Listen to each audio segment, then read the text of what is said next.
Anak,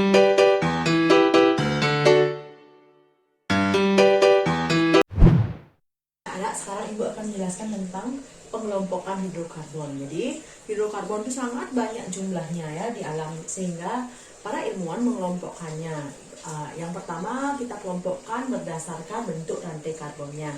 Ada disebut dengan rantai karbon alifatik dan juga siklik ya. Nah, rantai karbon alifatik juga disebut dengan alifatis atau juga bisa disebut dengan rantai karbon terbuka. Rantai karbon alifatik ini ada yang bentuknya lurus, ada yang bercabang. Terbuka itu seperti ini, ada awal, ada akhirnya. Ada awal, ada akhirnya. Jadi dia rantainya terbuka. Yang terbuka ada lurus, ada yang bercabang. Kemudian kedua, kelompok bentuk rantai karbon yang siklik. Siklik itu artinya siklus. Siklus itu artinya melingkar atau tertutup. Kadang-kadang disebut siklik atau siklis, bisa juga dikatakan rantai tertutup. Nah, untuk bentuk rantai karbon siklik itu ada karbosiklik dan juga ada heterosiklik ya. Jadi kalau karbosiklik itu bisa juga disebut dengan homosiklik, hanya terdiri dari atom C dan atom H saja.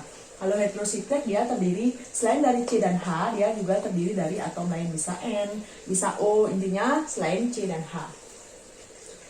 Nah, untuk karbosiklik atau homosiklik dibagi menjadi dua, ada yang rantai karbon aromatik atau aromatis dan juga yang alisiklik. Nah, yang aromatik itu seperti ini. Aromatik adalah senyawa karbon atau karbosiklik yang terdiri dari 6 atom C, jadi harus 6 jumlah atom C-nya. 1, 2, 3, 4, 5, 6 membentuk segi 6. Kemudian di sini juga terdapat ikatan rangkap 2 yang berselang-seling atau yang terkonjugasi ya. Rangkap 2, tunggal, rangkap 2, tunggal, rangkap 2, tunggal. Ini namanya aromatik, senyawa aromatik. Kadang-kadang untuk lebih cepatnya bisa ditulis seperti ini. Jadi segi 6 di sini sebenarnya di ujung-ujungnya ada C-nya, kemudian ada lingkaran di dalamnya. Lingkaran ini menyatakan bahwa terdapat ikatan rangkap yang berselang-seling. Nah, karbosiklik ada aromatik, ada juga alisiklik. Kalau aromatik tadi harus terdiri dari 6 atom C yang dimana membentuk segi 6, kemudian ikatan rangkapnya berselang-seling. Kemudian untuk alisiklik dia adalah senyawa yang terdiri dari karbosiklik atau terdiri dari C dan H, tetapi dia jumlahnya ada yang 4, ada yang 3, ada yang 6, yang semuanya berikatan tunggal ya.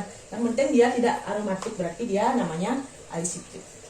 Kemudian untuk heterosiklik tadi sudah dijelaskan bahwa kalau heterosiklik itu, siklik itu artinya tertutup, hetero itu artinya berbeda. Jadi selain C dan H, rantai tertutup ini juga terdapat unsur lainnya. Misalnya di sini Ibu contohkan N.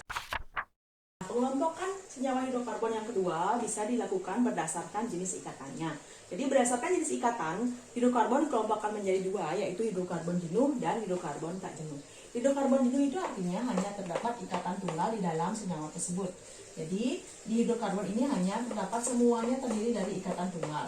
Nah, disebut juga senyawanya adalah, contohnya adalah senyawa alkana. Jadi kalau hidrokarbonnya semuanya ikatannya jenuh, berarti dia disebut dengan senyawa alkana. Kemudian yang kedua, hidrokarbon tak jenuh. Nah, tak jenuh itu artinya tidak terdapat ikatan rangkap. Bisa rangkap 2, bisa rangkap 3. Nah, ini contohnya. Misalnya di sini. Ini ada ikatan rangkap 2 ya, di sini berarti dia tergolong dalam senyawa alkena. Kalau tunggal semuanya tergolong dalam senyawa alkana. Kalau ada rangkap 2 berarti tergolong ke dalam senyawa alkena. Kalau ada rangkap 3-nya dia tergolong senyawa alkuna.